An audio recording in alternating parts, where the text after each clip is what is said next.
Welcome user to the new lesson. In the last video we have seen introductory part of the simple linear regression. In this video we are going to implement simple linear regression model in the MATLAB. So let's get started.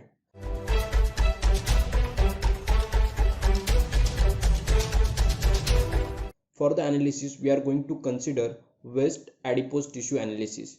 Under the workspace window I have already imported dataset. Now let us discuss about the dataset.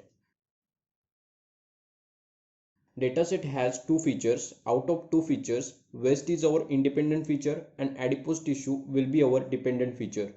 So we will make model that will predict adipose tissue based upon the waist. Over here you can see general steps that we follow while doing regression analysis. Do remember we don't apply any pre-processing step to the output label.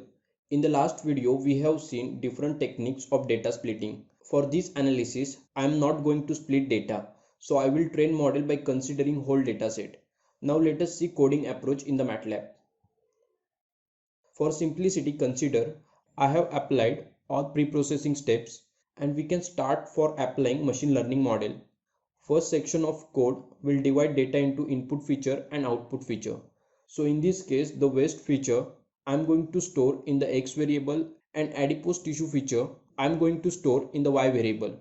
The algorithm that we are going to use throughout the course will accept only array format and table to array function will convert tabular format to array format. Fit lm function will make our model. If I run the model,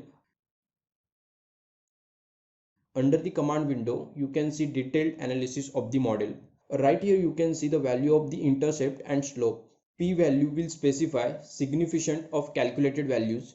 If P value is less than 0.05, we can conclude that calculated values are significant for the analysis. Also we can say we are 95% confident for the calculated values.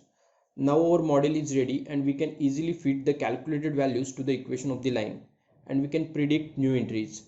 R squared value has given accuracy of the model. Just multiply R squared value by 100 to get accuracy in term of percentage. R squared and adjusted R squared both represents accuracy of the model.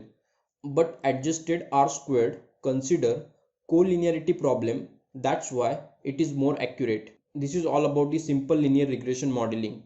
In the next video we are going to start multiple linear regression analysis. Thank you for watching this video. Do like this video if you found it helpful. If you have any queries, post them in the comments and get in touch with us. Follow us on LinkedIn, Facebook and subscribe to our YouTube channel. Education is our future, MATLAB is our future. Happy MATLABing.